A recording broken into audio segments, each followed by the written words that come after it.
En el paradigma filosófico actual parece relativamente sencillo afirmar la no existencia de un Dios creador y hacerlo en base a un materialismo que rechaza toda instancia supraterrenal por carecer esta precisamente de base científica, ¿no? Lo cual pues parece abocarnos irremediablemente a una negación similar del clásico concepto del alma, ¿no? Es decir, de una entidad inmaterial que pueda contener nuestra conciencia, sea esta lo que sea, porque pues si bien parece difícil que la ciencia llegue algún día a desvelarnos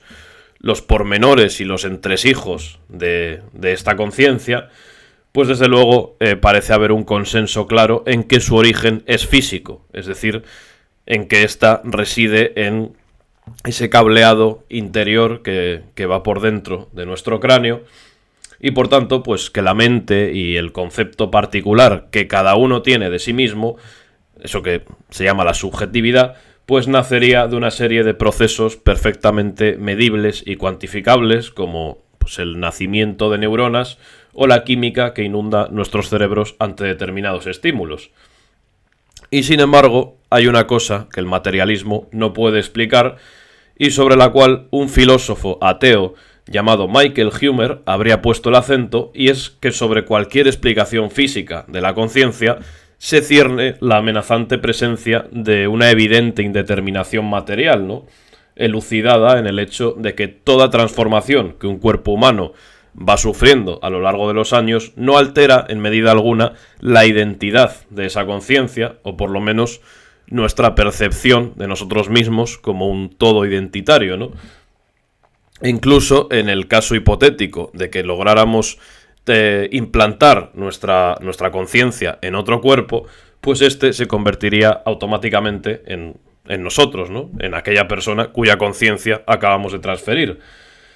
Pero tampoco necesitamos acudir a estos ejemplos imposibles e indemostrables para afirmar que lo material en realidad no interviene de una forma tan determinante en la persistencia de aquello que verdaderamente somos o consideramos que somos, sino simplemente pues percatarnos que ni tú que estás viendo este vídeo ni yo somos corporalmente la misma persona que éramos pues el día que nacimos o cuando teníamos 5 o 10 años, y sin embargo la percepción de que seguimos siendo la misma identidad se mantiene, ¿no? Y por mucho que pudiéramos aducir esto a un constructo cultural, la realidad es que desde un punto de vista científico es posible que incluso la mayoría de partículas que componen nuestro cuerpo sean muy distintas de las que lo eran hace 15 o 20 años, incluso que nuestras sinapsis neuronales hayan sido sustituidas en gran medida, transformándose nuestros cerebros de forma radical, y sin embargo todos estamos de acuerdo en que yo sigo siendo la misma persona que cuando tenía 5 años,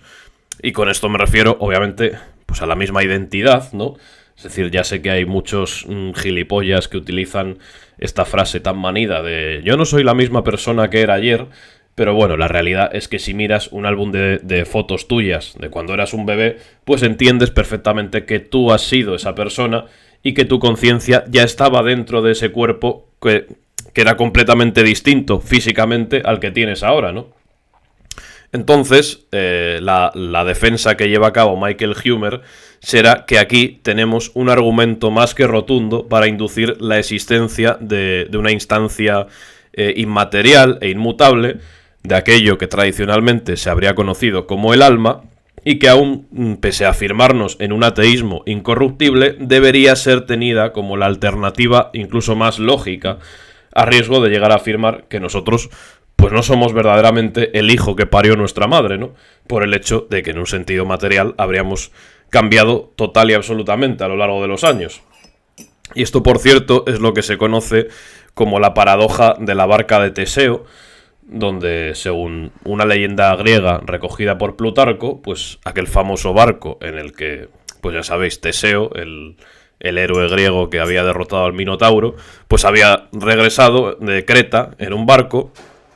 y ese barco había sido mantenido intacto durante siglos como recuerdo de aquella hazaña, y lo que los atenienses hicieron para que el barco no se deteriorase, pues es que iban reemplazando las tablas por otras nuevas, ¿no? Claro, esto provocó innumerables debates en la polis porque al cabo de siglos teníamos que en el barco ya no quedaba ninguna de las tablas originales, ¿no? Lo que pues suscitaba el debate acerca de si se podía considerar el mismo barco a un barco que tenía la misma forma, pero que todo su material original había sido sustituido, ¿no? Claro, los defensores de que el barco seguía siendo el mismo barco, pues tenían que basarse en algo inmaterial, porque materialmente el barco ya no era el mismo. De hecho, no había nada del barco original en ese barco. Entonces, de aquí saldría, entre muchas otras, la famosa afirmación de Heráclito de que ningún hombre se puede bañarse en el mismo río dos veces, porque ni el hombre ni el agua serán los mismos,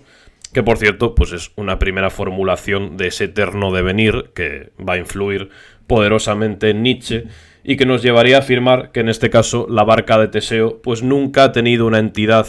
identidad, mejor dicho, estática, y que incluso en su forma original pues esta no podía reducirse a un concepto, ¿no? Con esto se acabaría con el debate prácticamente de un plumazo, porque de hecho pues Nietzsche es un filósofo que como tal cuestiona la idea tradicional de subjetividad, y esto pues ya veremos más adelante que sería tal vez, si no la única, pues una de las mejores salidas al argumento que esgrime precisamente Michael Huemer para defender esta dualidad de sustancias, ¿no? Y sin embargo, pues esta objeción nietzscheana tampoco sería la única, es decir, no tiene por qué ser necesario negar la cohesión de nuestra conciencia a lo largo del tiempo para objetar a este argumento de Huemer, pero lo que está claro es que todo este debate pues se articula en torno a la pregunta por lo que somos realmente, ¿no? Si es verdad que seremos ese amasijo de procesos puramente mecánicos, ese cableado interno. No sé si muchos pues habréis visto este meme, a lo mejor, esta foto donde sale un cerebro extraído con el sistema nervioso y con los dos ojos, y dicen, este eres tú, ¿no? Y esto que se ve, pues es solamente la carcasa, ¿no? Entonces, no sabemos si realmente somos eso, o el debate por lo menos gira en torno a si somos realmente esa puta mierda, por otra parte, porque, joder, hay que ver qué horror lo que somos. Si por el contrario residiría en nosotros una dimensión que no sea reducible a lo material, es decir, ese espíritu, ese ente animado, ese alma,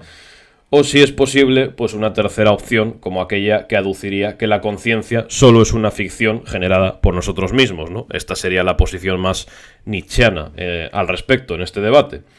Pero bueno, sea cual sea la opción por la que nos decantemos, esta no puede impedirnos ver el enriquecimiento dialéctico, por otra parte, que supone que un filósofo como Michael Huemer,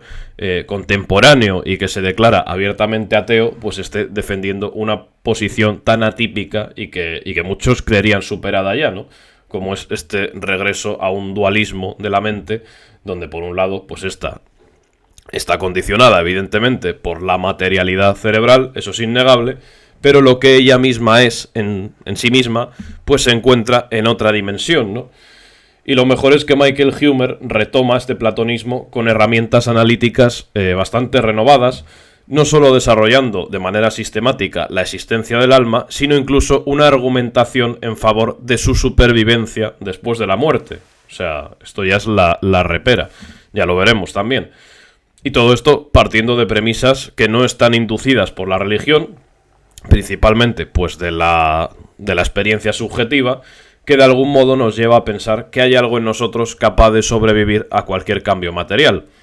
Y la parte más inquietante de esto pues es demostrarnos que incluso los más férreos materialistas en el fondo creemos que hay algo más allá de lo material, porque por ejemplo, no sé si todos los que estáis viendo este vídeo, pero yo por lo menos pues estoy seguro de que no es posible recrear la conciencia de ninguno de nosotros en un superordenador, por ejemplo, ¿no? Aun cuando llegásemos hipotéticamente a adquirir las capacidades técnicas para hacerlo.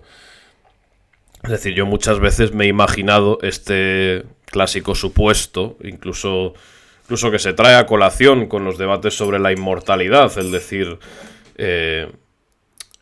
que ciertos millonarios ultra ricos van a ser capaces de insertar su personalidad o toda la información de sus cerebros, insertarla en un ordenador para vivir para siempre, pero la cuestión, o sea, lo que se me viene a mí a la cabeza siempre que alguien dice esto es, por mucho que seas capaz de descargar toda tu información genética y cerebral y tus pensamientos, incluso al 100%, pongamos la parte cuantificable de tu cerebro, tú no vas a estar dentro de ese ordenador, tu conciencia no va a estar ahí, no va a sobrevivir a la muerte, ¿no?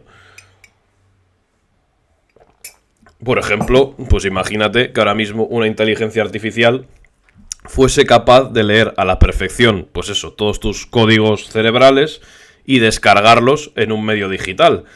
estando tú vivo, ¿no? O sea, ¿tú crees que acaso tu conciencia de repente se duplicaría y pasarías eso, a vivir tanto en el mundo real como en un ordenador? Pues hombre, yo creo que no, ¿no? Por lo que esto nos desvela, dejando de lado estos devaneos, que realmente tanto tú como yo, que podemos ser los más acérrimos materialistas que te puedas encontrar, pues creemos que hay algo en nuestra conciencia que no es cuantificable, que no es un simple dato y que por tanto pues no reside en esa materialidad de tu cerebro, de tus neuronas, de tu materia gris, de lo que sea, ¿no? Es decir, que una máquina programada por un científico podría llegar a leer todos los procesos eléctricos que suceden en el interior de tu cerebro y sin embargo nunca será capaz de replicar ni de conformar una experiencia similar a aquello que hace que seas tú mismo, ¿no? Por tanto, aquí tenemos un argumento que si bien Michael Huemer no propone como la demostración definitiva y absoluta de la existencia del alma, pues sí que hace que nos replanteemos ciertas cosas y que esta posibilidad pues se vuelva plausible, ¿no? O incluso tentadora y desde luego pues filosóficamente defendible, ¿no? Que eso es lo importante. Aunque para comprender adecuadamente el alcance de esta propuesta y la ambición de Huemer, pues resulta imprescindible situarla en el marco general de este problema mente-cuerpo, es decir, de aquella cuestión en donde la filosofía pues habría depositado sus esperanzas en la ciencia, en este caso, para averiguar hasta qué punto ciertos procesos físicos estarían detrás de todos los fenómenos mentales, como pues el deseo o las creencias, ¿no? El problema es que estas esperanzas depositadas en un racionalismo socrático, ¿no? En un optimismo racionalista, pues podrían estar destinadas a caer en saco roto al ser al final la ciencia,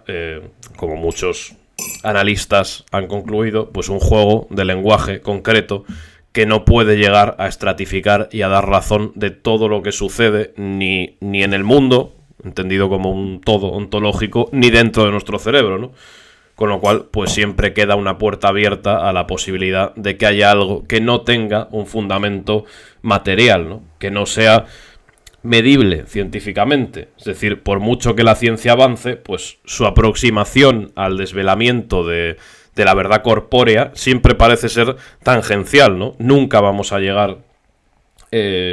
a comprenderlo verdaderamente, ni mucho menos en un nivel metafísico, ¿no? Porque la ciencia está en otro nivel. Y pretender explicar,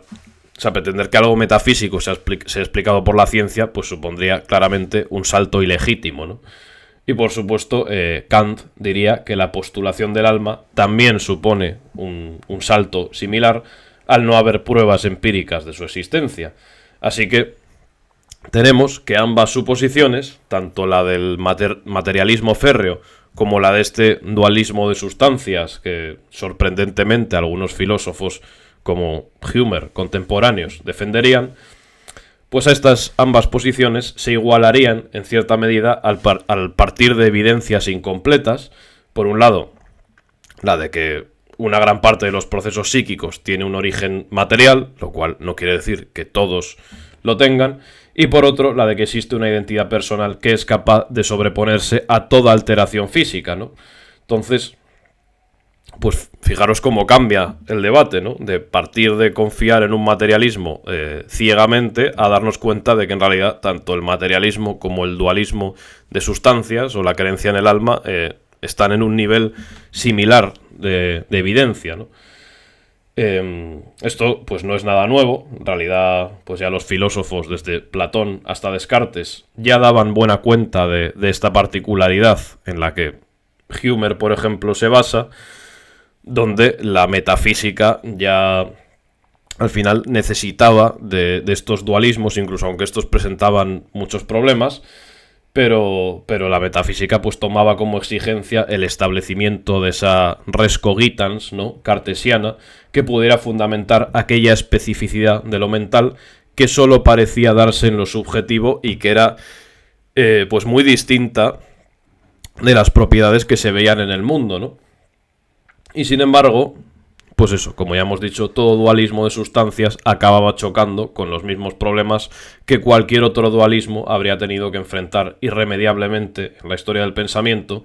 ya desde la teoría de las ideas, donde pues parecía imposible explicar qué relación tenía el mundo material con aquellas esencias que le daban su razón de ser, ¿no? De igual manera, pues si proponemos una dicotomía entre cuerpo y alma, nos acabaremos dando de bruces con la imposibilidad de fundamentar cualquier interacción causal entre ambas por el hecho de ser entidades ontológicamente heterogéneas, ¿no? Y paradójicamente, aquella postura aristotélica que venía a corregir un poco los desmanes de este dualismo para proponer esa inmanencia entre la materia y la forma como solución a esta brecha insalvable, pues acabaría sembrando Aristóteles, curiosamente, la semilla para el desarrollo de un materialismo que encontraría cualquier trascendencia como algo perfectamente prescindible, apoyándose en la capacidad de la ciencia para establecer que aquellos procesos subjetivos e inmediatos que sucedían en nuestra mente, pues también tenían un origen físico, ¿no? Entonces, al final del materialismo, en el fondo lo que subyace es esa abstracción aristotélica, por mucho que Aristóteles, evidentemente, por ser un hombre de su tiempo, pues creía en el alma, ¿no? Creía en el alma y hablaba del alma. Pero bueno, tenemos que en el mundo actual la neurociencia pues ya no solo habría establecido correlaciones sistemáticas entre estados mentales y mecanismos cerebrales, sino también, pues por ejemplo, que la evidencia de que determinadas lesiones en áreas específicas del cerebro podrían alterar las capacidades cognitivas o ciertos rasgos de la personalidad, estableciendo que los mismos pues dependen aparentemente de lo material, ¿no? O sea, esto sería casi una prueba irrefutable del materialismo, ¿no? Cómo es posible que tocando en determinadas partes del cerebro, incluso como este neurocirujano que ha salido en muchos podcasts, que opera pacientes opera del cerebro con el paciente despierto y ha sido capaz de demostrar cómo al tocar en ciertas partes, pues un paciente puede olvidarse de hablar o olvidarse de su nombre, ¿no? Entonces, claro, esto parece una demostración innegable del materialismo y sin embargo no lo es en absoluto. El materialismo todavía tiene que hacer frente a dificultades filosóficas significativas y es muy necesario que haya filósofos tanto como Michael Hume, como por ejemplo el famoso Thomas Nagel, que habría sido otro filósofo también ateo, curiosamente, que habría criticado duramente este reduccionismo materialista con lo que es este famoso ensayo del murciélago, ¿no? Un ensayo que no me acuerdo cómo se llamaba, cómo se siente ser un murciélago, ¿no? Se llamaba el ensayo, en el que afirma que si bien la ciencia pues podría hacer un dibujo preciso de las facultades sensitivas de lo que es un murciélago, ¿no? De lo que un murciélago vive en su día a día, pues ninguno de nosotros podría vivir nunca la experiencia real de ser un murciélago, precisamente porque no somos murciélagos, ¿no? Vamos, que lo que este señor, Thomas Nagel, sostiene con esto es que la naturaleza subjetiva de la conciencia pues socava cualquier intento de explicarla por medios objetivos y reduccionistas, y que este carácter subjetivo, que en muchos casos se habría denominado como qualia, es decir, como un salto cualitativo, pues hace referencia al modo singular y único en el que los individuos experimentan los estados mentales. Es decir, aquello que se manifiesta también en una pregunta que todos nosotros nos hemos hecho alguna vez, que es la famosa de que si todo el mundo verá el color rojo de la misma forma que yo lo veo, ¿no? Una pregunta que, por supuesto, pues no puede encontrar respuesta objetiva, ¿no? Es decir, la ciencia no puede respondernos a esto, lo cual nos revela que en muchos casos, incluso un conocimiento exhaustivo de todos los hechos físicos relevantes no puede explicar determinados aspectos de lo que es la realidad mental, la realidad subjetiva, al suponer, como ya hemos dicho, toda explicación, un salto cualitativo, ¿no? Y no cuantitativo. No hay un gradiente en el que la ciencia pueda exponernos de forma objetiva que el color rojo que veo yo es el mismo color rojo que ve en mi vecino, ¿no? De tal manera que claramente pues podríamos establecer dos niveles de conciencia, que es por otra parte lo que haría un filósofo australiano, David Chalmers, que pues encontraría por un lado o presentaría la división entre los problemas fáciles que supondrían pues cualquier explicación funcional de las capacidades cognitivas y por otro los problemas o el problema difícil y tal vez irresoluble de por qué aquellos procesos físicos deben ir acompañados necesariamente de una experiencia subjetiva que no puede ni dividirse, ni categorizarse, ni cuantificarse, que es esa qualia, ese salto cualitativo que de ninguna manera puede ser explicada de forma objetiva, ¿no? Es decir, la cuestión aquí, o el problema difícil que diría Chalmers, es que si solo somos máquinas programadas para la supervivencia y la reproducción, ¿por qué demonios poseemos una unidad psicológica que no es replicable? Es decir, que cada uno de nosotros vive de una forma particular y única.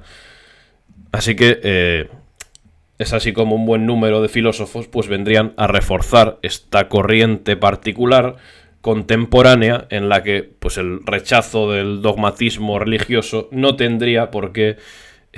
abocarnos a un reduccionismo materialista que podría ser más limitante de lo que nuestro orgullo como especie estaría dispuesto a admitir. Y es precisamente de esta tensión de donde surge una postura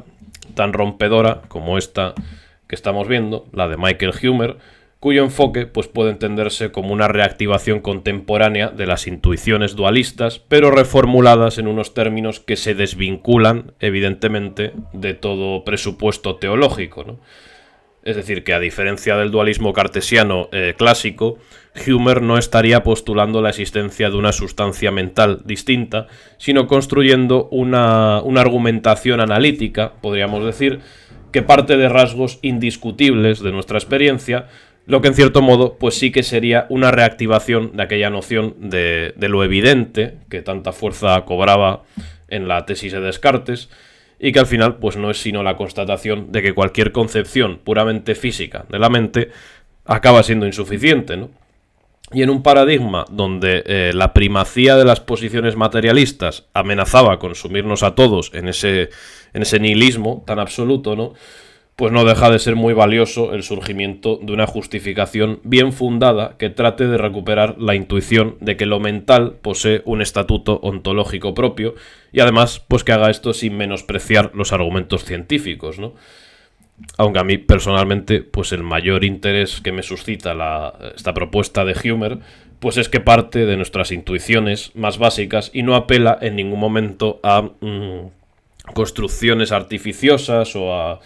supuestos metafísicos que pueden ser controvertidos, sino que simplemente nos invita a reconsiderar si ese marco materialista que todos muchas veces damos por hecho, pues puede realmente contener toda la intensidad y todas las implicaciones de la experiencia humana, ¿no? Porque como ya hemos dicho, pues su punto de partida no es otro que entender que cualquier teoría adecuada de la mente debe tener como prioridad el dar cuenta de aquello que constituye lo más inmediato a la conciencia, es decir, el hecho de que nos constituimos como sujetos en base a una experiencia propia de nuestra subjetividad. O sea, lo más inmediato a nuestra conciencia no es nuestras sinapsis neuronales, ni la química de nuestro cerebro, ni nada por el estilo, ¿no? Es el hecho de que nos sentimos y nos vivimos como seres cuya propia experiencia individual es única y es incomparable, ¿no? Así que Por esto Hume se situará en esa tradición filosófica que concede una primacía epistemológica a la conciencia, ¿no? A lo inmediato, a nosotros, y que pues pone por delante de, como ya hemos dicho, cualquier abstracción metafísica, nuestra situación en el mundo como seres que somos nosotros mismos. Vamos, que experimentamos el mundo, pues eso, de una forma determinada y no accesible para nadie más. Si bien recordamos que esto ya tiene una tradición anterior, viene directamente de la fenomenología de Husserl, de aquello que se denominaba como el Lebenswelt, ¿no? O como el mundo de la vida, que pues es lo que Husserl decía que era aquella instancia no cuantificable, por la que en este caso pues Hume considerara que todo reduccionismo materialista podría ser problemático, ¿no? Precisamente porque, como bien aduce la fenomenología husserliana en la formulación de esto del mundo de la vida, pues todo materialismo no es el punto previo antes del mundo, sino que se desarrolla a partir de ese mundo preteórico en el que prima la experiencia consciente y en el que los fenómenos pues no pueden ser reducidos a magnitudes o a valores de un lenguaje científico. Es decir, lo que viene a decir Husserl, si no visteis mi vídeo en el que ya hablaba de esto, pues es que antes de cualquier elaboración conceptual, pues todo individuo consciente ya se encontraba envuelto en un mundo que simplemente se nos aparece como una forma inmediata, como esa experiencia fenoménica, y es este mundo tal y como es vivido sin la mediación objetivadora de las ciencias, que es algo que aparece con posterioridad, ¿no? Y si este mundo es la condición de posibilidad para el desarrollo de estas ciencias, pues se entiende que envolviendo a todo materialismo y a toda ciencia, pues debe haber un todo ontológico y no materializable, el cual alude directamente a la experiencia consciente y hace que ésta no pueda ni deba ser explicada en términos científicos. Vamos, que toda explicación en primera persona pues tiene mayor validez, para mí, por lo menos, que lo que una reducción científica en tercera persona pueda llegar a establecer. Con lo cual, por mucho que exista una correlación evidente y señalada entre procesos físicos que suceden dentro del cerebro y estados mentales, pues esta correlación en ningún caso podría abarcar toda la naturaleza de lo mental, porque como ya hemos dicho, esta no es un grado que pueda cuantificarse, sino un salto cualitativo que infructuosamente hemos tratado de encerrar con ese concepto de la subjetividad, que igualmente pues no sabemos lo que es, ¿no? Por mucho que lo manejemos como un concepto. Es decir, sabemos lo que es, pero no sabemos objetivarlo en un sentido científico. Entiéndase. Así que por mucho que la ciencia pues pueda desvelarnos que ciertas experiencias desencadenan procesos neuronales concretos, pues no hay evidencia alguna para asumir que esos procesos son idénticos a la experiencia misma que los están provocando, porque en tal caso aquello que llamamos consciencia y que no puede resultarnos pues menos que evidente no tendría razón de ser. Es decir, no tiene sentido poner un añadido a ciertas cosas que ya están objetivadas en una serie de procesos automáticos y que nos convertirían en un robot. Y sin embargo, ese añadido que llamamos conciencia o que llamamos subjetividad, pues está ahí, ¿no? Y es precisamente lo que unifica todo. Por lo que, pues, por ejemplo, aquello que los científicos habrían denominado como las sinapsis neuronales o cualquier otro mecanismo que os podáis imaginar que cumpla un papel específico en el interior de nuestra masa cerebral, incluso los que están por descubrir, ¿no? Porque dicen que, bueno, que el cerebro es el lugar, nuestro propio cerebro es el lugar donde quedan más cosas por descubrir, ¿no? De todo el planeta. Entonces, la realidad es que sea lo que sea que quede ahí por descubrir, pues nada de esto podría considerarse como la condición de posibilidad de la conciencia misma, sino más bien al contrario, es la experiencia subjetiva la que exige una serie de procesos que le permiten acceder a lo fenoménico y servirse de ello. Por tanto, por mucho que sigamos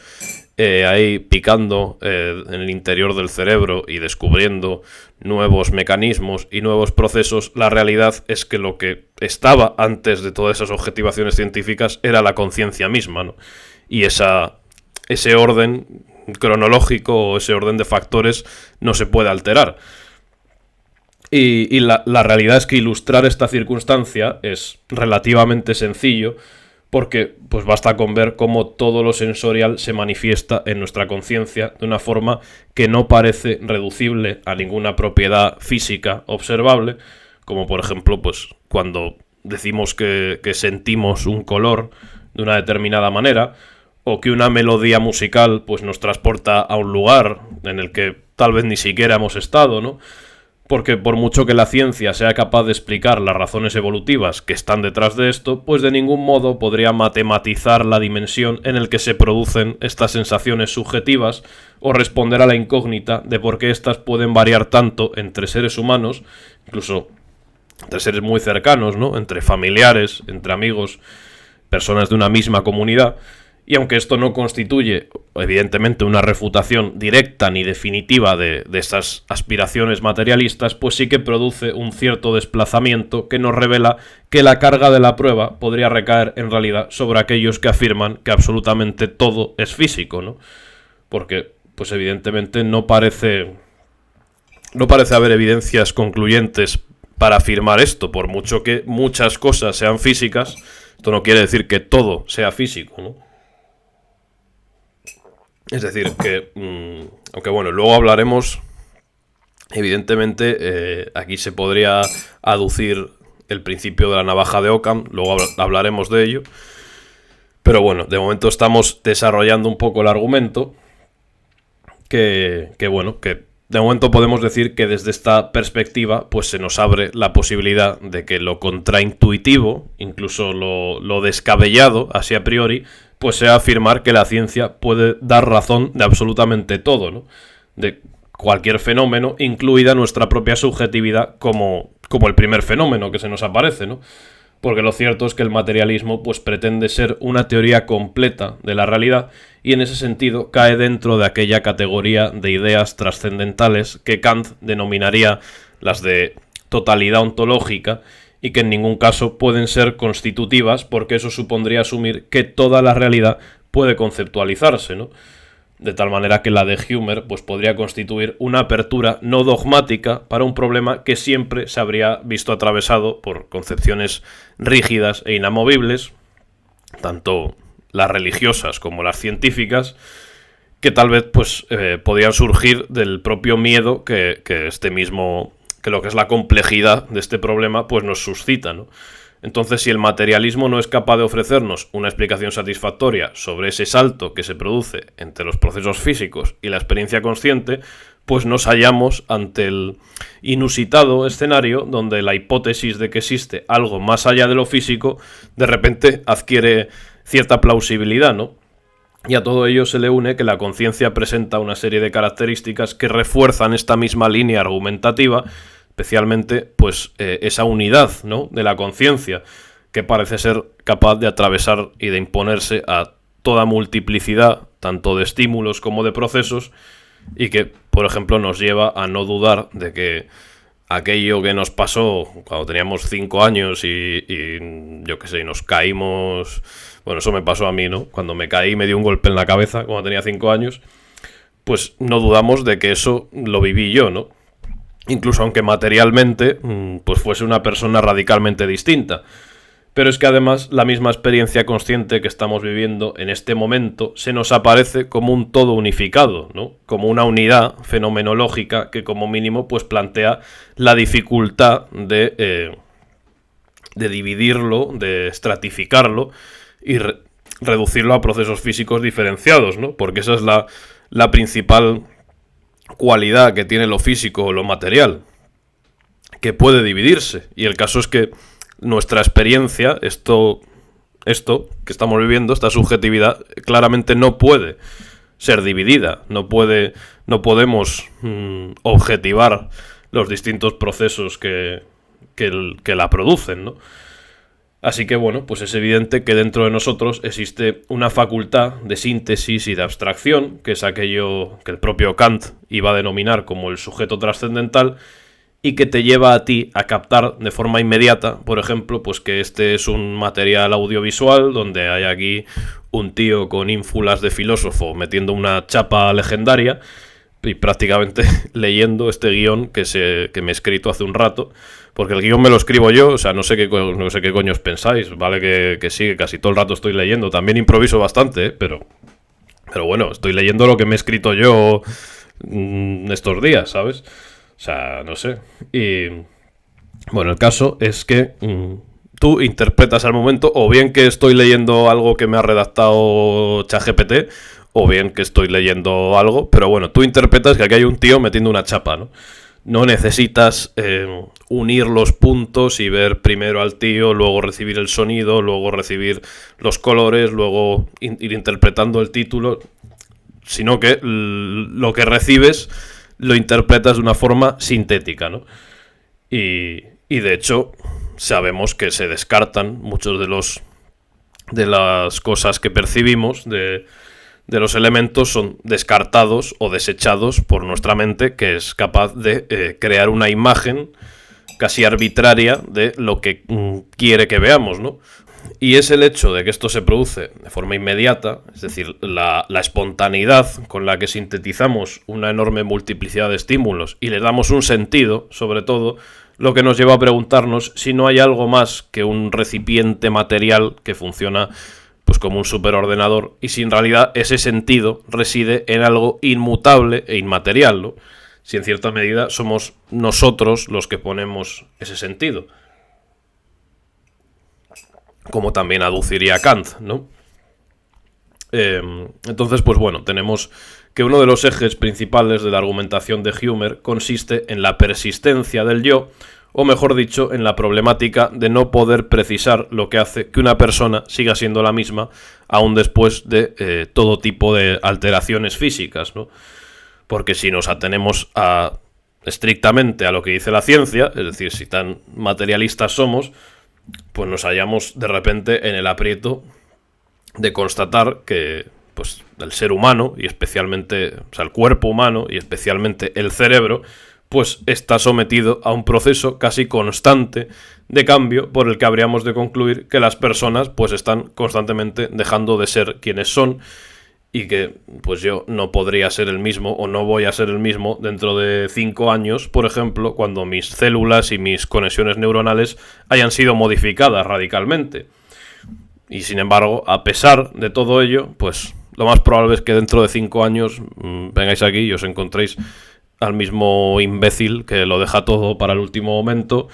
que no se va a sacar la carrera de filosofía ni en 5 años ni en 10, y que, pues bueno, que lo más brillante que sale por mi boca son pues los eructos que me tiro después de beber cerveza, ¿no? Esto va a estar aquí dentro de 5 años y dentro de 10 y dentro de 20, esperemos que tal vez no, pero bueno, a no ser que Trump haya reventado el mundo, probablemente aquí siga, ¿no? Así que bueno, desde el marco materialista hay una posible respuesta a este problema, que es la apelación a una supuesta continuidad psicológica que haría que, aunque claramente no exista esa identidad sustancial y permanente dentro de nosotros, pues la mera relación causal entre estados mentales es lo que da lugar a esa unidad que denominamos el yo, ¿no?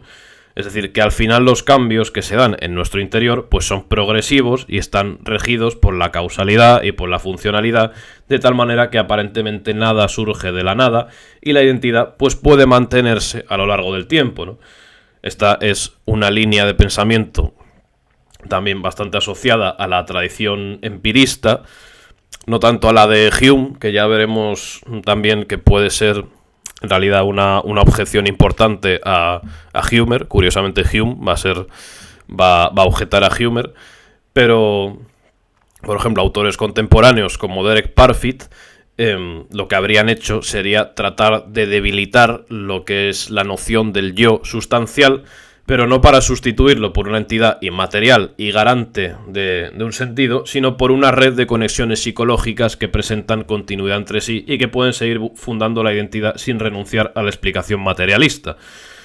Sin embargo, pues Hume considera que esta explicación empirista, tanto la original de Hume, de que el yo en realidad pues es un haz de percepciones, como esta de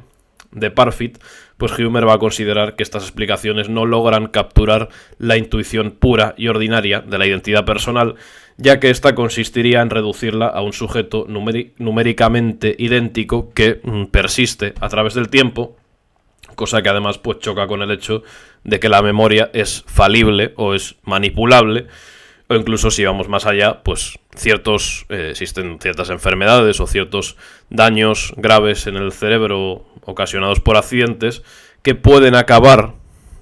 en seco, con cortar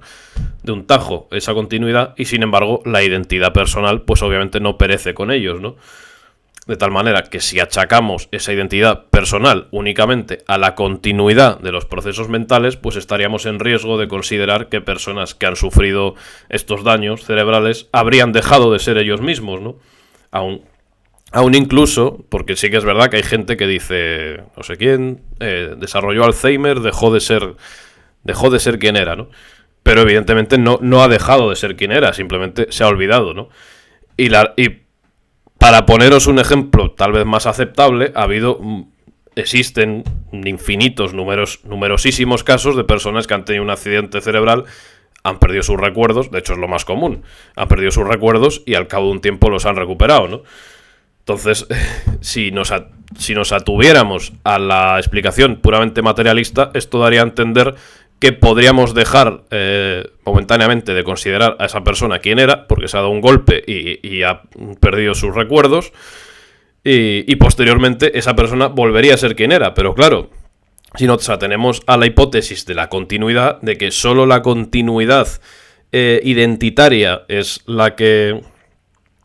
conserva, pues eso, quiénes somos, en el momento que has cortado esa identidad y has dejado de ser quien eres, no puedes volver a serlo, ¿no? Por tanto, una persona que se da un golpe en la cabeza y durante 2 días o 4 horas se olvida de quién es, ya nunca va a volver a ser quien era, ¿no? Es decir, pues esto al final son un poco juegos retóricos y dialécticos para demostrar que el materialismo no sería capaz de explicarlo todo, ¿no? O no puede salir bien parado de cualquier debate. En este caso, pues eso, que el hecho empírico y comprobado de que es posible romper la continuidad de la conciencia, pero mantener o incluso recuperar la identidad personal al cabo de un cierto periodo de tiempo, pues echaría por tierra la pretensión de basar la subjetividad en aquellas relaciones causales que se dan entre procesos mentales. E incluso, como ya hemos dicho, en el caso de enfermedades como del Alzheimer, en los que una persona ha perdido completamente sus recuerdos y se ha olvidado de quién era, no nos puede llevar a afirmar, o al menos no hacerlo de una forma no problemática, que esa persona ya no es la que era, ¿no? O sea, más bien sigue siendo la que era, sigue conservando su subjetividad, pero pues no se acuerda de quién era, ha perdido sus recuerdos. Con lo cual, pues eso, esta teoría de la continuidad, aun pese a suponer un alegato bien fundado, pues presenta ciertos agujeros que son motivo suficiente para seguir considerando que la carga de la prueba estaría en realidad sobre el materialismo. Así que para los filósofos de la corriente de Humer, lo más coherente sigue siendo afirmar que la persistencia del yo requiere de un sujeto que subyace a los distintos estados mentales y que permanece idéntico a lo largo de sus distintas variaciones, lo que a su vez indica que este sujeto habría de encontrarse al margen de lo material porque toda estructura física está irremediablemente sujeta al cambio, ¿no? Es aquí donde se explicita este carácter dualista de la argumentación de Humer. Es algo que nos devuelve, como ya hemos dicho, a los mismísimos orígenes del pensamiento occidental, los cuales creíamos que nunca íbamos a volver a revisitar, por mucho que obviamente estos son los que condicionan todo debate actual, ¿no? Al final el debate entre la trascendencia, entre la inmanencia, entre lo ideal y lo material, pues evidentemente Platón pues sigue presente en nuestras vidas y muy especialmente en nuestra filosofía. Pero en este caso es que Humer nos está conduciendo nuevamente a un paradigma que ya creíamos superado si entendemos que la inmaterialidad del sujeto, aun cuando evitemos esa tentación de atribuirla a palabras como la de alma, pues esta inmaterialidad podría sugerir que la continuidad de este sujeto no estaría ligada necesariamente a la del organismo físico. O lo que es lo mismo, que habría vida después de la muerte, ¿no? que nosotros podríamos sobrevivir a la muerte de este organismo, como al final habría sostenido una intuición tan originaria que sería la que habría fundado prácticamente todas las religiones, ¿no? Y aunque proponer esto puede hacer saltar todas las alarmas, pues Humer va a meter aquí un nuevo giro de guión al apoyarse en este famoso argumento probabilístico, considerado por muchos otros autores de su cuerda, que es una especie de inversión del principio antrópico y que básicamente pues dice lo siguiente, y es que si asumimos que nuestra vida es finita y que con respecto a toda la vida del universo pues es extremadísimamente breve, menos que un parpadeo, pues podría llegar a defenderse que la posibilidad de que estemos ahora mismo aquí existiendo en este momento es prácticamente nula. Mientras que por el contrario, si admitimos la posibilidad de que la mente pudiera persistir de forma indefinida, pues la posibilidad de estar ahora mismo existiendo en este momento se convierte, en este momento y en cualquier otro, ¿no? Pues se convierte en algo seguro, ¿no? Es decir, que ya no consideraríamos, desde este punto de vista, nuestra propia existencia como una suerte de singularidad, sino como algo que era inevitable que pasara, ¿no? Y, por supuesto, pues sé lo que muchos estáis pensando de este argumento, que evidentemente es muy arriesgado, ya que pues parte de supuestos que como mínimo son bastante controvertidos acerca de cómo asignamos las posibilidades cuando lo que analizamos no es un fenómeno objetivo, científico, sino que es la propia subjetividad, ¿no? Y evidentemente este desarrollo tan osado también acaba chocando, como ya hemos dicho, con el principio antrópico, más que suponer una inversión efectiva del mismo. Pero aún así, pues existe un desarrollo superior de este argumento que sí que podría llegar a inquietarnos, que no es otro que uno que se conoce como el Doomsday Argument, ¿no? O el argumento del fin del mundo, que es una lógica que parte de esta intuición de la autolocalización, es decir, de considerar que cada uno de nosotros pues somos una persona random dentro del conjunto de todos los humanos que han existido o que existirán, para inducir que si tuviéramos que apostar a dónde estamos dentro de toda la cadena de humanos que han existido, pues por estadística sería extremadamente improbable que nos encontremos entre los primeros, ¿no? Y que lo más probable es que no estemos entre los últimos tampoco, sino que estemos en una posición intermedia, ¿no? Por ejemplo, si ponemos un escenario donde la raza humana se va a extinguir relativamente rápido y solo van a existir 100.000 millones de humanos, pues lo más probable es que yo, tanto tú como yo, estemos en torno al número 50.000 millones, ¿no? En cambio, si imaginamos un escenario en que la humanidad pues dura muchísimo más, por ejemplo, llegando a existir 10 billones de humanos, pues estar en torno al número 50.000 millones supondría situarse en el 0,005%, 0,0005% inicial de la humanidad, algo que si nos consideramos a nosotros mismos como una muestra aleatoria, pues sería extremadamente improbable, ¿no? Por tanto, lo que concluye este argumento del Doomsday Argument es que el mismo hecho de que nosotros existamos relativamente pronto dentro de toda la línea temporal humana, pues es una evidencia probabilística, ojo, no una evidencia confirmada, sino una evidencia de probabilidad de que habrá un número limitado de seres humanos y de que si tuviéramos que apostar, pues habríamos de hacerlo por la opción de que la humanidad durará más o menos lo mismo que ha durado hasta ahora, ¿no? Unos 300.000 años aproximadamente. Es decir, esto no es un argumento que defienda la seguridad de que esto va a ser así, sino que si a ti ahora mismo te dicen apuesta todo tu dinero a cuántos humanos más va a haber, pues habría que, o a cuánto más va a durar la humanidad, pues habría que decir que si la humanidad ha durado 300.000 años, pues vamos a estar aquí otros 300.000 años, ¿no?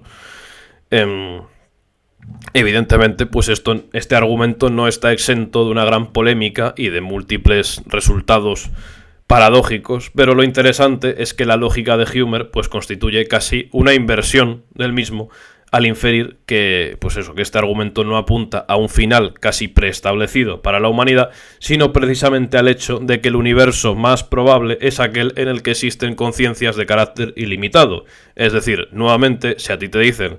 que apuestes todo tu dinero Si existe un universo donde las conciencias son limitadas al tiempo vital de cada ser humano, o si por el contrario existe el alma y cada conciencia es inmortal, pues si a ti te dijesen apuesta todo tu dinero a una de las dos opciones, lo más lógico sería que apostases por un universo donde existe el alma y donde la conciencia o cada ser humano pues es inmortal, ¿no? Porque pues sería mucho más probable que estemos en ese universo a que estemos en un universo donde yo estoy viviendo y existiendo justo en este momento de singularidad, en este parpadeo eterno, ¿no? Así que, pues eso, esto es un argumento probabilístico, meramente. Es otro jueguecito dialéctico, por decirlo así. Pero, pues bueno, con este Humer nos está revelando que por estadística meramente habría que inclinarse por un mundo donde las almas, donde la inmortalidad del alma, o llamémoslo como queramos, pues existe, ¿no? Aún así, pues esta línea de razonamiento pues debemos entenderla como un complemento meramente especulativo para su teoría, más que como un pilar central de la argumentación, ¿no? Pero desde luego, pues siempre es interesante devanarnos los sesos con estos juegos lógicos, ¿no? Que tal vez pues nunca nos van a conducir a respuestas definitivas, pero por lo menos pues nos hacen percatarnos de la gran complejidad que embarga nuestra existencia, ¿no? Porque en realidad, pues bueno, yendo ahora sí con el argumento central de Humer, ya hemos visto sus argumentos en defensa de la existencia del alma, y diríamos que su argumento en defensa de la inmortalidad del alma pues se articula en torno a una dicotomía clásica, como es la que se da entre la divisibilidad de los objetos físicos y la aparente indivisibilidad de todo fenómeno mental, ¿no?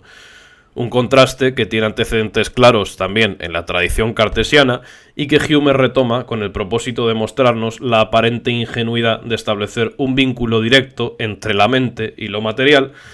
Y, pues bueno, no por nada habría denominado Descartes al mundo material como res extensa, en tanto que la propiedad principal de todo cuerpo físico es su extensión y, por tanto, la posibilidad de dividirlo en partes, ¿no?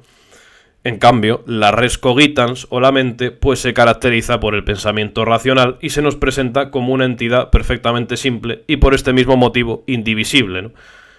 Esto, por supuesto, pues contiene implicaciones bastante problemáticas, como el hecho de que algo perfectamente simple, como sería la mente, pueda contener la inabarcable complejidad que se le atribuye, y ni hablemos ya cuando nos vamos al caso de la mente divina, ¿no? Porque como bien sabréis algunos, pues este argumento de la simplicidad no se utiliza únicamente para defender la existencia del alma, sino que también se emplea a menudo para defender la existencia de Dios y para mantenerlo al margen de la multiplicidad de lo material. Pero claro, que la multiplicidad, esa multiplicidad inabarcable, infinita del mundo que nos rodea, haya surgido de un Dios perfectamente simple, de una entidad perfectamente simple, que de algún modo pues sería capaz de pensar todo lo que sucede en el mundo y de estar al mismo tiempo en todas partes, pues es algo como mínimo discutible. A mí siempre me ha parecido una idea bastante paradójica esto de defender la simplicidad divina, ¿no? Y bueno, de imaginarme a los creyentes religiosos realmente rezándole a una especie de partícula sin ningún tipo de propiedad, ¿no? Pero bueno, la cuestión es que si tomamos el núcleo del pensamiento de Descartes, pues obtenemos evidentemente que si dos entidades se constituyen como esencialmente distintas, es decir, por un lado el cuerpo como algo divisible y por otro la mente como algo indivisible, pues estas no pueden en ningún caso ser consideradas como idénticas. Vamos, que la mente no puede identificarse con el cuerpo,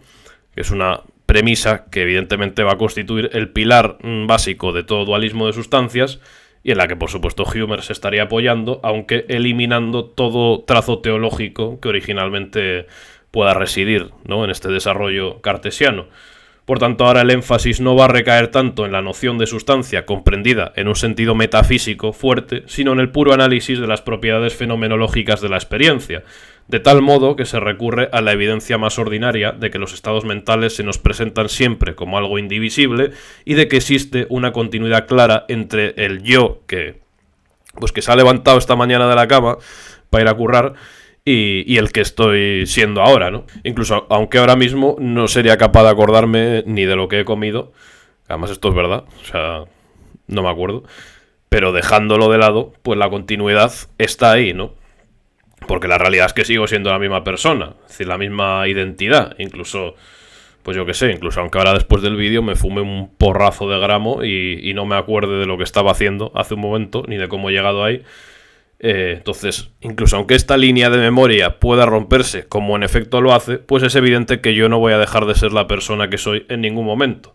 Es decir, que mi mente es todo lo contrario a lo que sería, por ejemplo, una barra de pan, que la puedes cortar en trozos prácticamente infinitos. Pues no, mi mente no es divisible ni en 2 trozos, ni en 3 trozos, ni en 20 trozos, ¿no? Entonces, en ese sentido, podríamos decir que mi mente es indestructible, pero claro, no existe nada material que no sea destructible o que no pueda dividirse, ¿no? Mucho menos mi cerebro, cuya materia puede cortarse prácticamente con un hilo. Y bueno, es que de hecho el cerebro es un sistema que está extremadamente dividido, ¿no? Que es extremadamente complejo. Está compuesto por regiones que, como ya hemos dicho, la ciencia tardará siglos en desentrañar, si es que alguna vez lo hace. Y si bien, pues esto por un lado podría sugerirnos, como ya hemos dicho, que en ese desentrañamiento es donde está la clave para descubrir el secreto de la conciencia, pues en realidad lo que nos indica esto nuevamente es que existe una clara diferencia entre los estados mentales y el órgano que supuestamente los contiene en su plenitud. Porque la realidad es que los pensamientos o las sensaciones pues no tienen partes especiales distinguibles, no son cuantificables en ningún sentido, e incluso pues en muchos casos tratar de establecer el grado de intensidad con el que sentimos algo siempre acaba precipitando un resultado engañoso, ¿no? Vamos, que sería, pues, por ejemplo, sería absurdo preguntarse por la cuarta parte de una creencia o por la mitad izquierda de un dolor, aun cuando podamos decir cuánto nos duele algo del 1 al 10, pero siempre en comparación al recuerdo de otro dolor, ¿no? Es decir, que nos encontramos aquí con la innegable constatación de aquel dualismo cartesiano que ya creíamos superado y que parece demostrarnos una distinción clara entre los estados mentales y los cuerpos físicos, con lo cual pues comienza a parecer cuanto menos arriesgado atribuir plenamente esos estados mentales a procesos exclusivamente materiales, ¿no? Que sí pueden ser claramente divididos y cuantificados cuando los estados mentales pues no pueden serlo, ¿no? Ahora bien, un defensor del materialismo podría objetar que esta diferencia reside únicamente en lo aparente, es decir, que la indivisibilidad de los fenómenos conscientes pues no es más que una ilusión generada por la propia subjetividad, pero que a nivel subyacente los procesos neuronales que constituyen estos fenómenos pues sí son divisibles y están físicamente distribuidos por el cerebro, como bien señala la ciencia, ¿no? Lo que implicaría que esa supuesta unicidad de la mente no señala a una diferencia ontológica real, sino pues simplemente una limitación en nuestra forma de acceder y de entender cómo funcionan los procesos mentales, ¿no?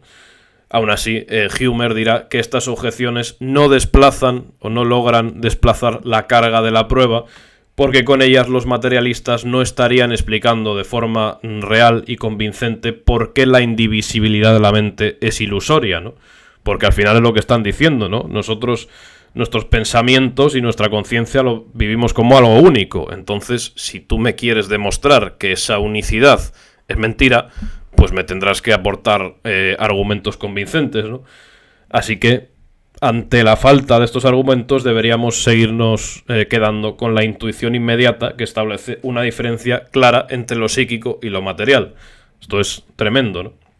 Porque la realidad es que hasta el momento no hay prueba científica capaz de explicar por qué unos procesos físicos que son intrínsecamente divisibles, de hecho son divisibles hasta el extremo, pues darían lugar a experiencias que se presentan como unívocas, ¿no?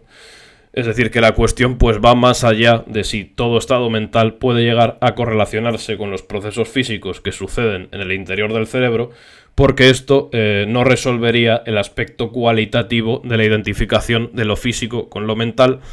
sin pasar por alto pues aspectos tan relevantes como lo puede ser pues de la indivisibilidad de la conciencia, ¿no? porque el hecho innegable es que la experiencia consciente no se presenta como una agregación de fragmentos independientes, sino como una totalidad que está plenamente integrada, tanto que es lo que somos nosotros, ¿no? Y que produce, pues eso, una continuidad mental que es indivisible, absolutamente. Por lo que al final, pues este aspecto constituye para Hume un punto clave en su argumentación al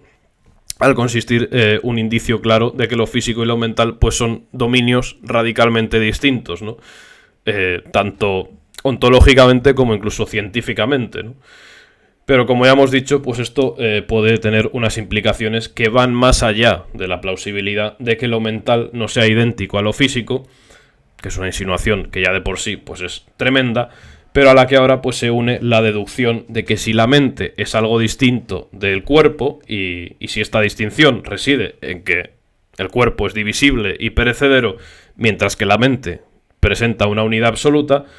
pues a raíz de esto no sería tal vez una locura postular que sea lo que sea aquello que verdaderamente seamos, es decir, tal vez una conciencia etérea, un espíritu animado, un alma con todas las de la ley,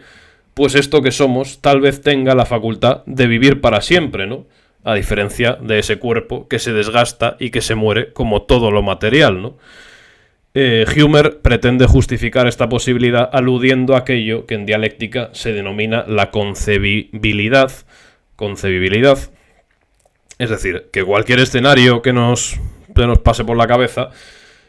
cualquier escenario que pueda ser desarrollado por una facultad racional, pues ha de ser considerado siempre como metafísicamente posible, ¿no? Por lo que nuestra propia mente pues marcaría el límite de toda posibilidad, de todo aquello que puede ser tenido en cuenta. Y si nuestra mente ha tenido a bien imaginar en innumerables ocasiones que nosotros podemos continuar existiendo aún después de nuestra muerte física, pues esto ya es motivo suficiente para considerar que este escenario es posible, ¿no? Esto es pues así de simple. Y si bien al final esto podría reflejar pues ese anhelo clásico de todo aquel que tiene conciencia de su propia muerte, pues hasta ahora la filosofía no ha encontrado razones para rechazar lo que es el principio de la concebibilidad, ¿no? De tal manera que esto dialécticamente se considera generalmente así, que la mera capacidad de concebir de forma coherente una situación pues ya nos proporciona la primera evidencia de su posibilidad. También es cierto que habría que pensar hasta qué punto queremos ver satisfecho este anhelo de la inmortalidad, o incluso si la inmortalidad puede tener sentido, porque al final pues esta implicaría acabar con la facultad humana más determinante, que es la capacidad para elegir lo que queremos ser, ¿no? Porque evidentemente si tuviéramos toda la eternidad por delante, ya sabríamos de antemano que vamos a serlo todo, ¿no? Es decir, que tarde o temprano acabaremos explorando todas las posibilidades y por este mismo motivo pues nuestra vida podríamos decir que pasaría a carecer de sentido inmediatamente. Si bien, claro, pues esto habría de partir de la toma de conciencia de nuestra propia inmortalidad, la cual pues no sabemos si en algún momento se produce a ciencia cierta, si como dicen los cristianos, pues llega un momento que abrimos los ojos y estamos en el cielo y sabemos que vamos a vivir eternamente, pues supuestamente ahí la vida debería perder el sentido, ¿no? Luego también, pues esto toparía con la clásica objeción de que realmente ninguno de nosotros recuerda haber estado aquí por siempre, por tanto, por mucho que nuestra vida sea infinita hacia adelante, no parece haber ninguna evidencia para decir que lo ha sido hacia detrás, pero bueno,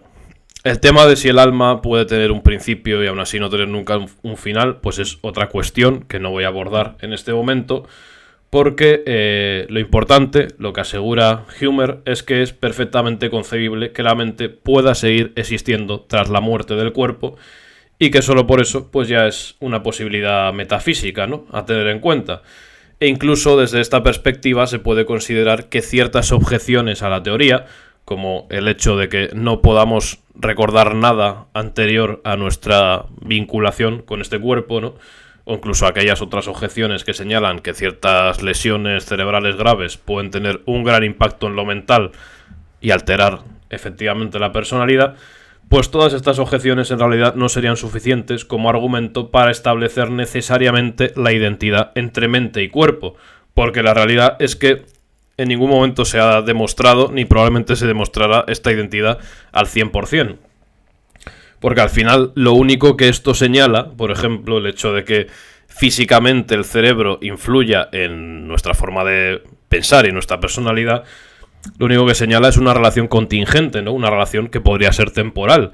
que durante la vinculación de la conciencia a este cuerpo que ahora somos y que ahora tenemos, pues existen ciertas alteraciones físicas que pueden repercutir en lo mental de la misma manera que ciertos procesos mentales tienen una manifestación física.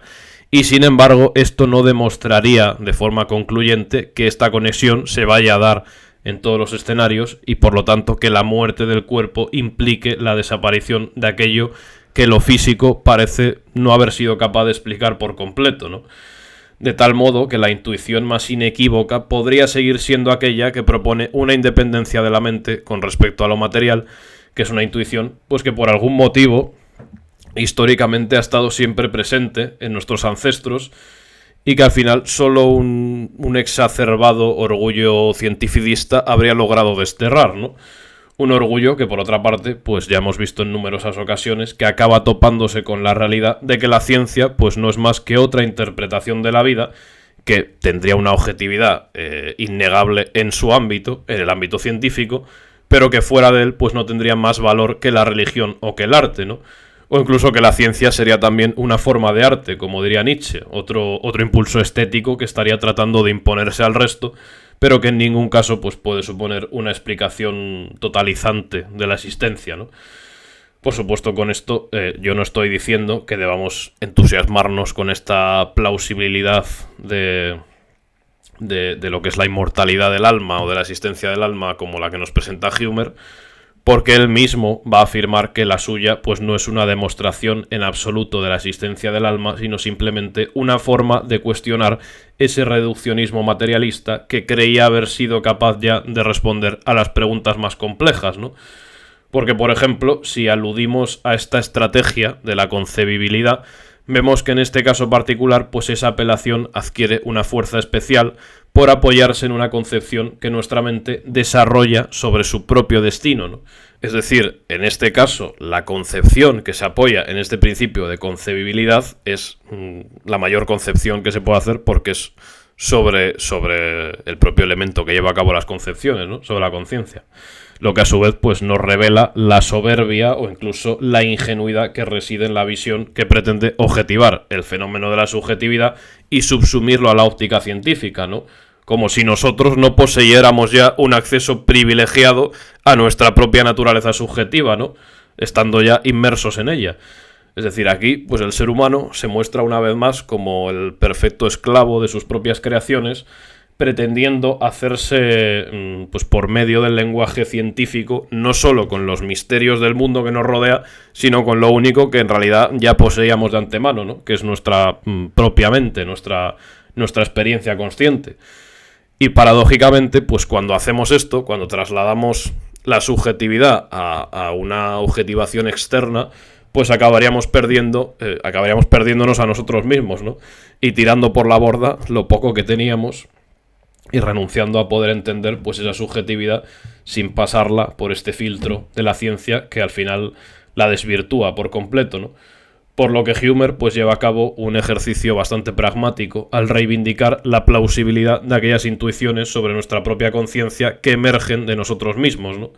Porque por mucho que defendamos la postura científica, pues está claro que ésta habría fracasado a la hora de establecer una demostración concluyente de que la mente es necesariamente idéntica a su recipiente material, es decir, al cerebro, y por tanto la hipótesis de su existencia independiente seguirá permaneciendo abierta y probablemente de forma indefinida. Por lo que al alejarse de todo dogmatismo, tanto científico como religioso, lo que hace Humer es desarrollar una tesis que podemos considerar humilde, ¿no? Hasta cierto punto, pero no por ello menos poderosa, porque ésta sería capaz de excluir la imposibilidad de que nuestra alma sobreviva a la muerte, ¿no? Es decir, nos guste o no, lo que concluye Humer no es que esto sea probable, sino que, pues que no es imposible, ¿no? Es decir, debemos asumir a raíz de este desarrollo, o por lo menos eso es lo que él pretende, que la inmortalidad es algo metafísicamente posible. Algo que, pues como mínimo, es una asunción incómoda para todos nosotros, ¿no? Y más allá de esto, si hacemos un repaso a todos los argumentos que hemos tratado a lo largo de este vídeo, pues resulta que esta posibilidad tiene una fuerza mucho mayor de lo que creemos, hasta el punto de sugerirnos que la carga de la prueba debería situarse en realidad sobre aquellos que afirman que la mente y el cuerpo no son lo mismo, ¿no? Es decir, sobre los materialistas. Porque la realidad, es decir, que afirman que la mente y el cuerpo son lo mismo, perdón. Porque no sé lo que he dicho en realidad. Da igual, me faltan horas de sueño, pero bueno. La realidad es que la mente presenta características que la distinguen claramente de lo físico, como hemos visto ampliamente, y esto fundamentaría una identidad personal que tal vez nunca pueda llegar a reducirse a procesos materiales y cuya existencia independiente del cuerpo pues no solo es plausible, sino que parece derivarse, ¿no?, de estas argumentaciones, de estas evidencias. Aunque yo, pues personalmente pienso que la afirmación de que el análisis metafísico nos conduce a esta inclinación por la existencia del alma, pues como mínimo es demasiado optimista, ¿no? Bueno, optimista o pesimista, dependiendo de por dónde se mire, porque a mí no me parecería nada halagüeño saber que vamos a estar aquí para siempre. Pero bueno, lo importante es quedarse con la necesaria crítica que Humer lleva a cabo al reduccionismo materialista, y por eso pues podría resultar algo contraproducente esgrimir contra él objeciones puramente científicas, pero evidentemente pues hay que hacerlo, ¿no? Hay que ver qué responde la ciencia, porque no podemos pasar por alto que la neurociencia pues no cesa de encontrar evidencia empírica que aumenta esa correlación sistemática entre los estados mentales y los estados cerebrales, lo que aún, pese a esta suposición que ya hemos dicho, de que esto sea un acercamiento tangencial hacia el pleno conocimiento de nuestra subjetividad y que ésta nunca pueda llevarse a cabo en términos cuantificables, pues seguiría dejando abierta la posibilidad de que la ciencia haga algún descubrimiento rompedor en algún momento, como efectivamente ya lo ha hecho en otras ocasiones, ¿no? Y nos ponga aquí el secreto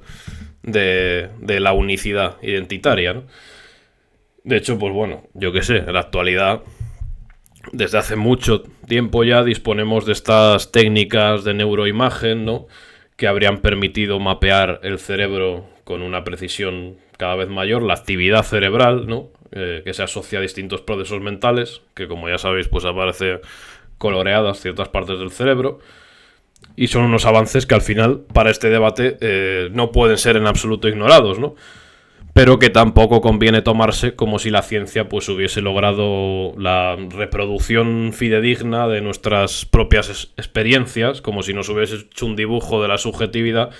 porque como ya hemos dicho, esta subjetividad y estas experiencias son previas a todo lo científico y en última instancia pues son exclusivamente nuestras, ¿no? Posiblemente Nietzsche diría que esta pretensión de mapear el cerebro pues forma parte de ese ingenuo optimismo racionalista inspirado por la figura de Sócrates en última instancia, y que pretender reducir nuestras vivencias a un trozo coloreado en una lámina pues acabaría arrojando contradicciones inevitables. Sin ir más lejos, pues eso, que estados mentales que nosotros vivimos como indivisibles pues aparecen repartidos o divididos por zonas diversas del cerebro, o que la intensidad de los mismos pues no es acorde al nivel de activación cerebral que provocan, ¿no? Así que, nuevamente, o sea, fijaos la paradoja, ¿no? La realidad es que cuando trasladamos lo mental a lo físico, pues podríamos encontrarnos con que estados mentales muy intensos solo activan una pequeña parte del cerebro, mientras que otros más cotidianos a lo mejor activan una gran parte, ¿no? Y esto parece una soplapollez, pero la realidad es que nos demuestra la dificultad de trasladar lo subjetivo a lo cuantificable o a lo objetivo, ¿no? Entonces, esto nos estaría mostrando en última instancia un desacuerdo claro entre lo físico y lo psíquico, ¿no?, que al final pues sería lo que filósofos como Humer aprovecharían para desarrollar este tipo de teorías. Pues teorías que al final vienen a dejar en evidencia los resquicios de este materialismo que se nos ha vendido siempre como algo impenetrable. Porque, como ya hemos dicho, pues que la ciencia señale una correlación estrecha e innegable entre la mente y el cerebro no es en ningún caso una objeción concluyente Aquí tendríamos, por ejemplo, que irnos a la informática también para aludir a la diferencia entre el hardware y el software, ¿no? Al final aquí encontramos una analogía que nos ayuda a entender que un recipiente temporal, como puede ser el de un programa informático, pues no se convierte en ningún caso en el programa informático en sí mismo, aun cuando el programa lo necesite para funcionar. Pero el hardware nunca va a ser lo mismo que el software, ¿no? Al final el hardware es lo que lo hace funcionar durante una fase determinada, ¿no? Pero no se convierte automáticamente en el programa. Esto sería una gran analogía esta, para explicar lo que es este tipo de teorías, como la de Hume. Aunque por supuesto, pues esta respuesta de carácter puramente materialista también no evitaría el clásico problema atribuible a todos los dualismos metafísicos, que es el de la interacción, ¿no? Es decir, aquel que ya se le presentaría en su día a Platón en el diálogo del Parménides y que pondría en jaque toda su teoría de las ideas. Y este problema, pues no es otro que el de cómo pueden relacionarse dos instancias que pertenecen a mundos con propiedades opuestas, ¿no?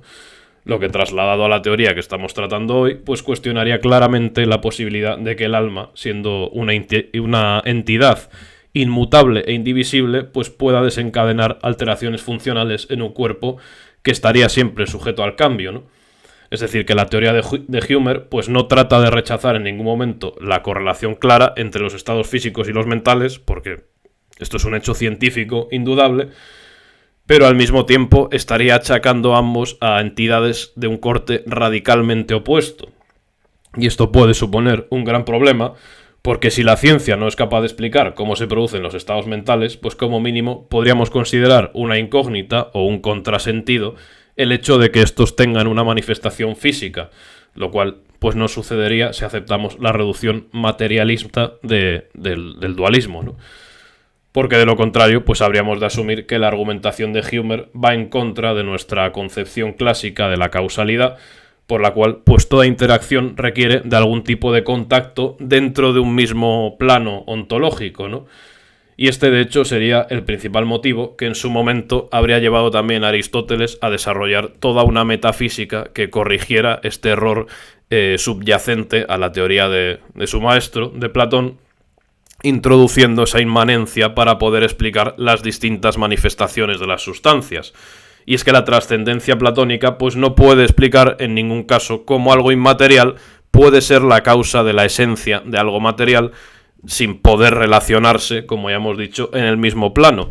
Y esto sería precisamente de lo que pecaría también una teoría como la de Hume, que es un problema, pues, como ya hemos dicho, inherente a prácticamente cualquier dualismo, especialmente cuando se utilizan los conceptos opuestos o se presentan como una necesidad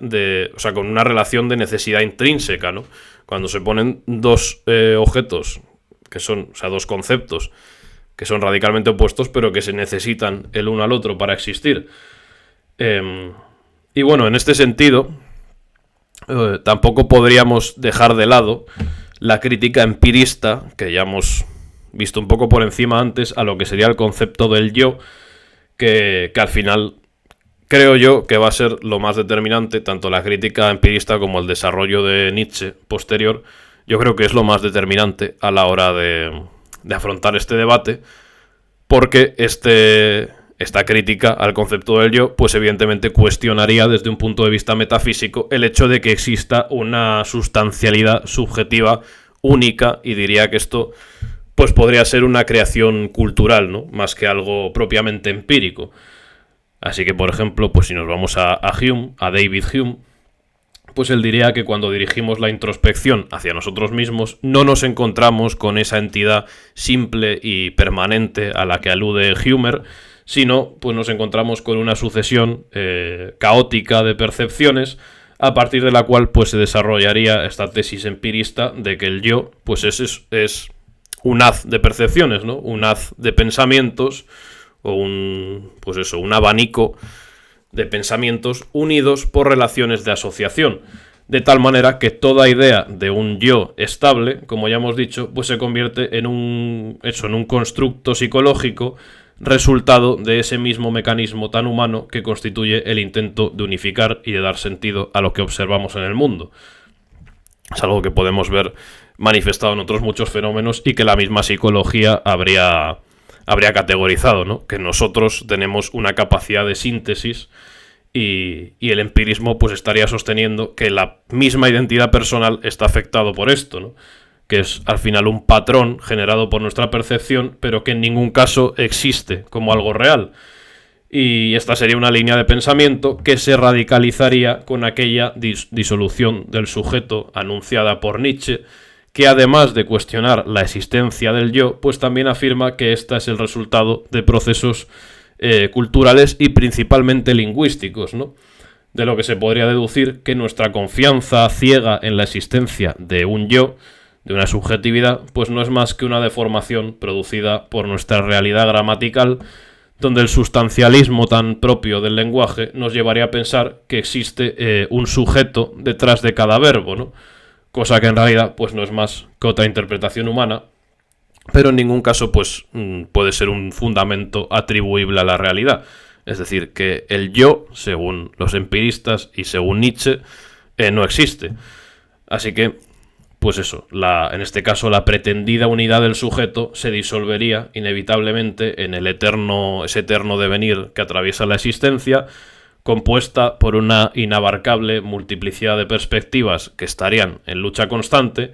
y lo que nosotros entendemos por sujeto, todo aquello en torno a lo que ha girado este vídeo, al concepto del yo, de la yoidad, lo que es nuestra misma identidad personal, lo que me considero yo que soy, pues en realidad no es más que una ficción, otra de aquellas tantas ficciones que los humanos habríamos desarrollado en un sentido adaptativo, podríamos decir, pero que no se correspondería con una entidad metafísica real. Y por supuesto, pues estas afirmaciones, principalmente las de Nietzsche, que tanta influencia habrían tenido en el desarrollo de toda la filosofía contemporánea,